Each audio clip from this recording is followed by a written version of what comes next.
Father, forgive me, for I have sinned. I come before you with a heart heavy with sorrow and regret. What happens when a man devoted to God is torn between his faith and a forbidden love? Do you believe love can ever justify breaking sacred vows? Forgive me, Father, for I have sinned. The whispered words hang in the air, filling the confessional with a palpable tension. They are not spoken by a faceless penitent seeking solace, but by Father Michael himself.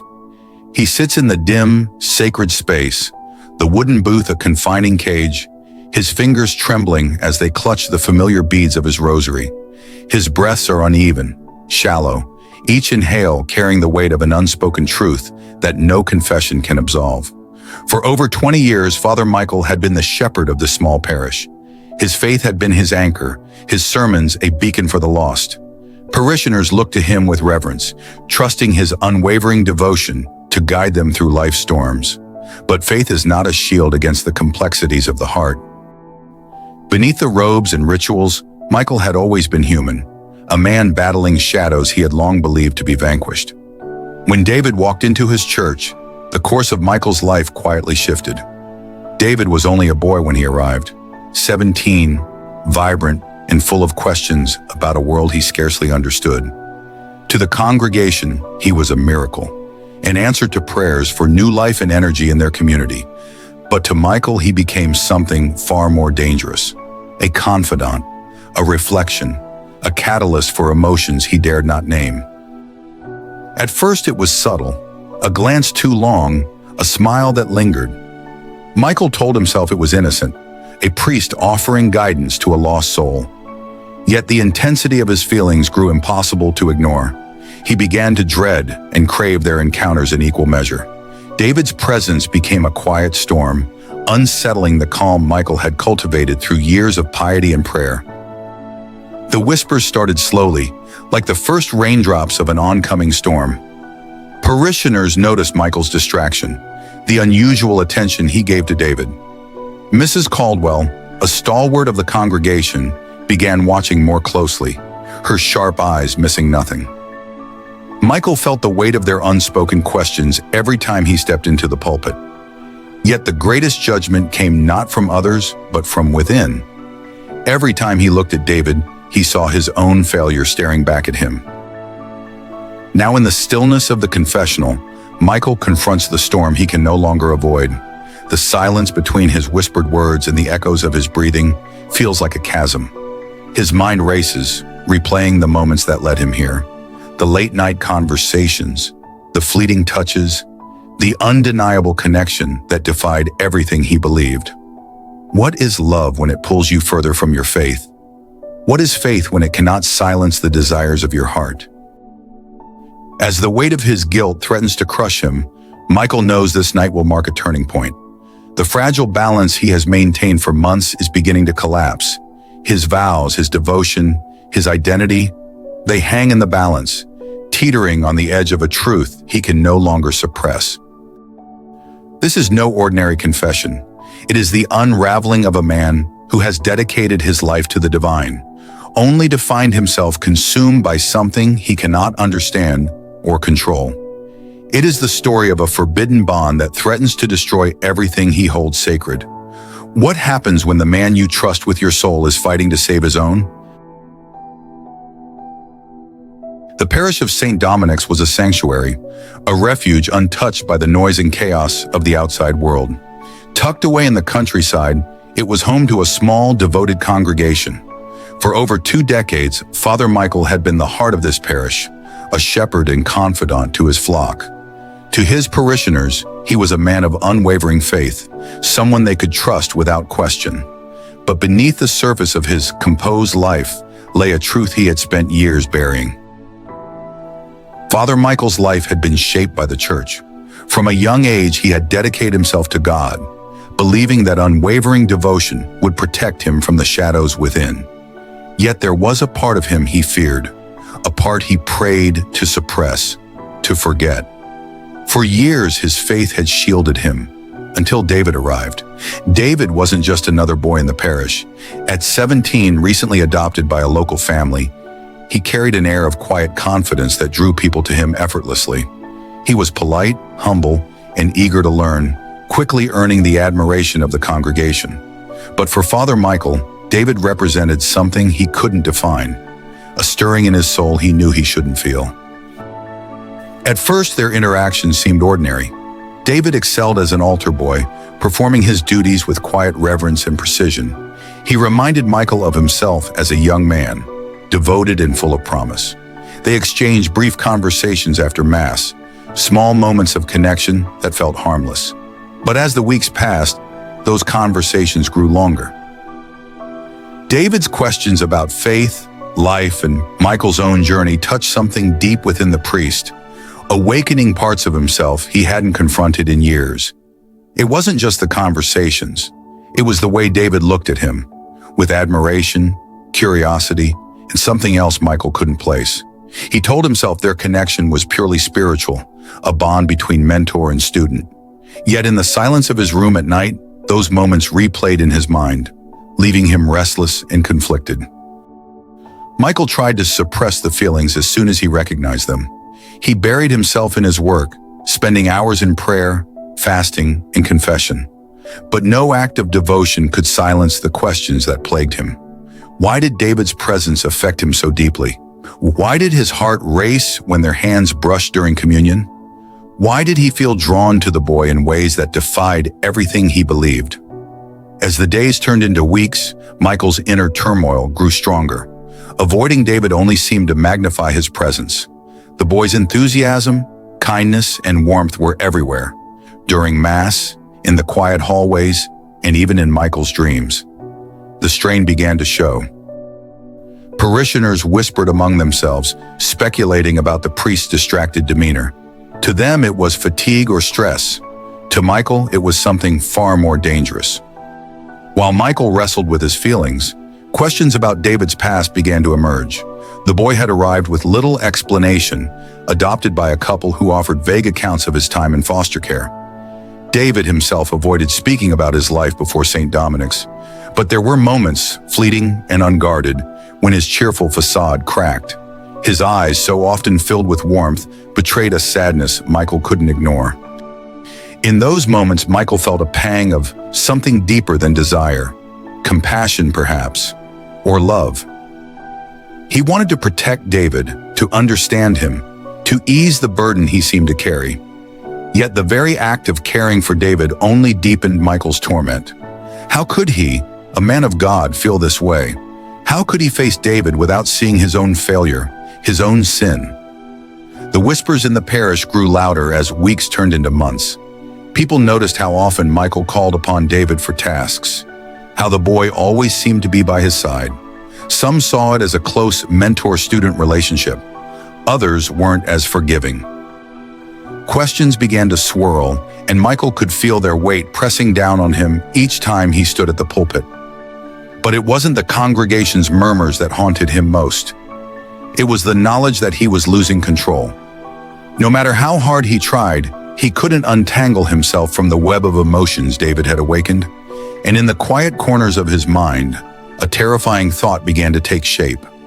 What if this wasn't just a test of faith? What if this was something he couldn't survive? Father Michael had always been a man of unwavering routine. Rising before dawn, he would begin each day with solitary prayer, followed by meticulous preparation for the church's daily visitors. But now his days felt heavier, burdened by thoughts he could no longer escape. His prayers, once a source of solace, turned into desperate pleas for strength against what he saw as a growing weakness within himself.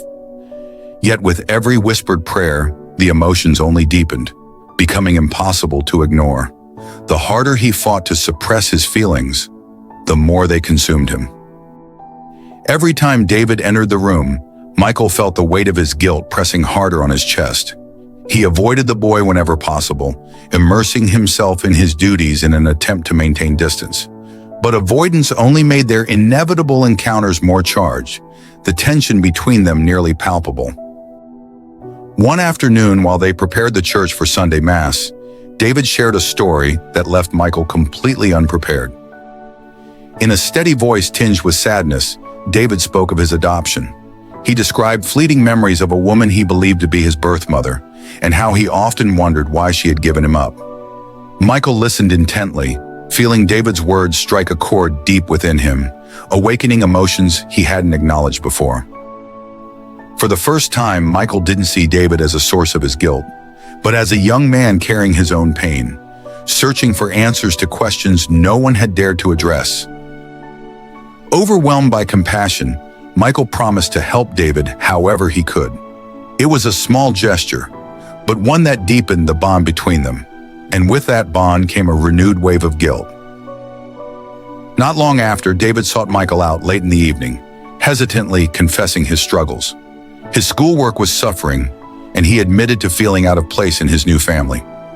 Michael, torn between his vows and the undeniable connection he felt, chose to stay up with David, offering guidance and comfort. For David, it was a moment of trust.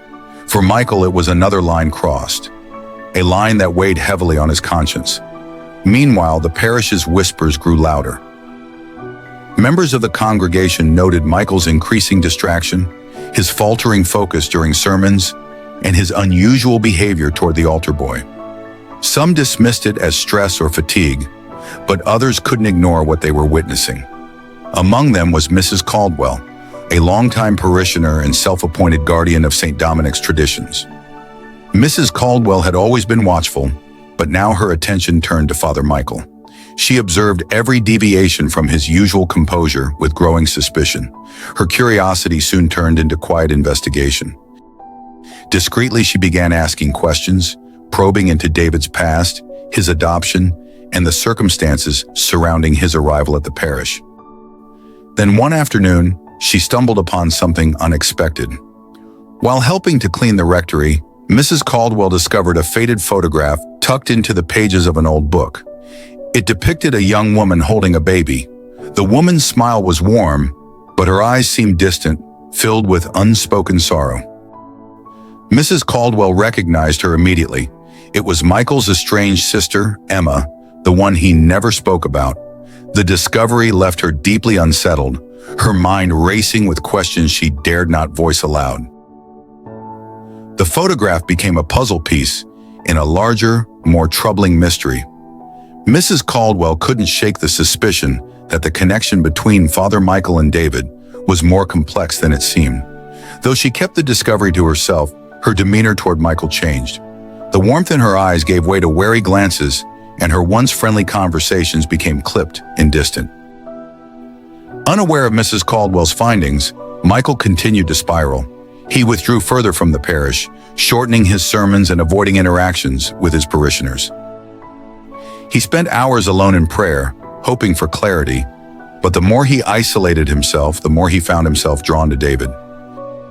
Their moments of closeness replayed in his mind, each one leaving a deeper scar on his conscience. As Michael's guilt deepened, the whispers among the congregation grew into murmurs of suspicion. Questions festered, and St. Dominic's, once a place of peace and sanctuary, began to feel like a powder keg waiting to explode. For weeks, the whispers among the congregation grew sharper, their suspicions turning into silent judgments. Father Michael felt their eyes on him during every sermon, every fleeting interaction with David. The parish, once a place of solace, had become a courtroom. Each glance from his parishioners carried unspoken accusations. Michael didn't know how much they already suspected, or how much more they were about to uncover. It all came to a head after Sunday Mass, when Mrs. Caldwell, emboldened by her discovery, approached Michael in the sacristy. Her hands trembled as she extended a worn photograph toward him, her voice laced with unease. "Father Michael," she began, her tone hesitant but resolute, "I found this while cleaning. It's your sister, isn't it? The boy, he looks so much like her. Is David?" Her voice faltered, the unspoken words hanging heavily in the air. Michael froze. His heart pounded as he stared at the photograph. There was no denying it. His sister Emma, cradling a baby, smiled back at him from the faded image. The picture he had buried, along with the memories it carried, now demanded his attention. He opened his mouth to respond, but no words came. Mrs. Caldwell pressed on, her voice gaining strength. "What is going on, Father? Why is David here?" Unable to answer, Michael turned abruptly and walked away, the photograph clutched tightly in his trembling hand. Mrs. Caldwell watched him go, her expression unreadable, but the damage was done. The whispers were no longer whispers. The parish would demand answers. That night, Michael locked himself in his office, the photograph lying on his desk like a haunting relic of the past. His hands shook as he unearthed a dusty folder marked with Emma's name. Inside, he found letters addressed to him from Emma, letters she wrote to him after he ran away and she discovered she was pregnant. Letters she wrote telling him she didn't know what to do with the child, and all this was difficult for her. Emma was his only sister, but he committed a terrible crime against her and their late parents.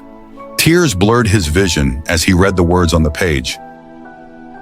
As tears streamed down his face, the sound of hesitant footsteps echoed outside his office. The door creaked open, and Michael looked up to see David standing there, pale and confused. In his hands, David held the photograph Mrs. Caldwell had shown earlier. "Is this my mother?" David asked, his eyes wide with a mixture of hope and fear. Michael's mind raced. How could he explain? How could he tell David the truth without shattering him? The weight of his dark past threatened to consume him. "David, Michael's voice faltered. The truth he had hidden for so long, the secret he had kept buried, now demanded to be revealed. Michael's thoughts drifted back to that fateful night 18 years ago, in a small town where they had lived. The night he had committed an unspeakable crime, one that had haunted him ever since.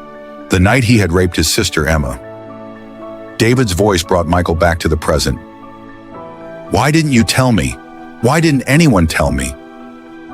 Michael's eyes locked onto David's, and he saw the face of his sister, her eyes accusing him, her voice whispering condemnations in his ear. He felt the crushing weight of his guilt, the shame that had driven him to become a priest, seeking redemption for his sins. But redemption was not his to claim, not yet, maybe not ever. As the silence between them grew thicker, Michael knew he had to confront the darkness he had been running from. He had to face the truth, no matter how devastating it might be.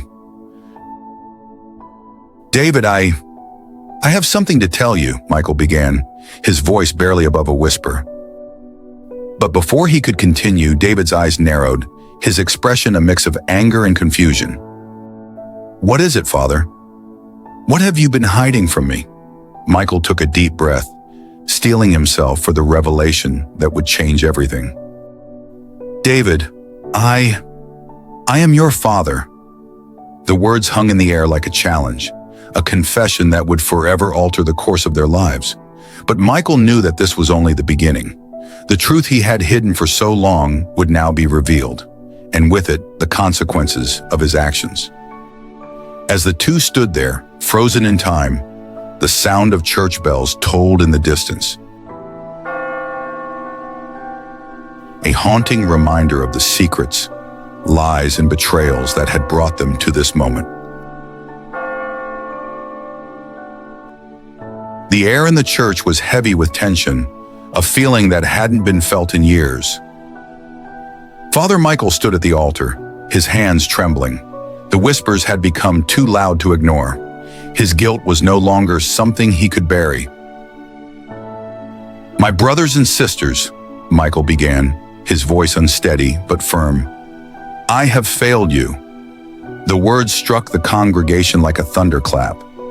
Eyes widened, and the room fell into an uneasy silence. Michael paused, steadying himself, his heart racing. "I've carried a secret that has haunted me for years, a secret that has torn me apart." His voice was shaky but determined as he spoke. Each word seemed to weigh more than the last. He confessed to a crime he had committed 18 years ago, a crime that had resulted in David's birth. The room was stunned into silence. There were gasps from the pews, and the room seemed to hold its breath. The story of his sister's pain, the guilt that had plagued him for years, it all spilled out. His voice cracked as he spoke, and his eyes welled with tears. "I am stepping down from my position," he said, his hands clasped tightly in front of him. "I need time to seek forgiveness, not just from God, but from myself, from Emma, and from David. I hope you'll pray for me as I pray for all of you." With those words, Michael turned and walked away from the pulpit. He was leaving behind the life he had known, but there was no turning back. In the weeks that followed, Michael withdrew to the solitude of his childhood home, seeking peace. He hadn't seen Emma in years, their relationship torn by the events surrounding David's birth. But now the time had come to face the past. He found her in a quiet house on the outskirts of town. When she opened the door, the years between them seemed to vanish in an instant. "Michael," she whispered, her voice breaking. Their conversation stretched deep into the night, filled with apologies and tears. Michael finally opened up, about David, about his feelings, about the guilt that had consumed him for so long. For the first time in years, they spoke openly. Slowly, their bond as siblings began to heal. For David, the truth about his past was both a revelation and a burden. He returned to the parish once to collect his things and say goodbye. Michael met him there, and their conversation was quiet, heavy with unspoken emotions. "I'm sorry," Michael said, his voice breaking. "For everything." David met his gaze. There was pain in his eyes, but also something softer, understanding. "You gave me something I never had," David replied quietly. "A place to belong. I'll never forget that." As David walked away, head held high, Michael watched him go. The boy had found his truth, and with it, a chance to start fresh. On a quiet Sunday morning, Michael returned to the church for the first time since his confession. The building was empty, its stillness broken only by the faint sound of birds outside. He stood before the altar, looking up at the cross that had once been his guiding light. He knelt, head bowed, hands clasped in prayer. He wasn't sure if he would ever return to his role as a priest, or if his path would lead him somewhere else. But for the first time in years, he felt peace. His journey wasn't over, but the burden of his secrets no longer weighed him down. Life is a delicate balance of choices, some led by faith, others by the heart. Father Michael's journey serves as a reminder that love and duty often collide in unexpected ways. But when sacred vows are broken, is redemption even possible? Can faith and forgiveness coexist when the lines between right and wrong blur? That's a question each of us must answer for ourselves. What would you have done in Emma and Michael's shoes? Could you forgive your offender, or would the weight of pain be too much to bear? Let us know your thoughts in the comments below. We'd love to hear your perspective.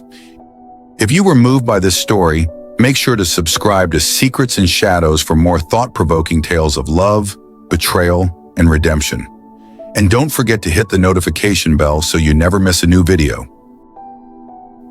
This story was just the beginning. Next week, we'll dive into the lives of a power couple whose darkest secrets threaten to tear them apart.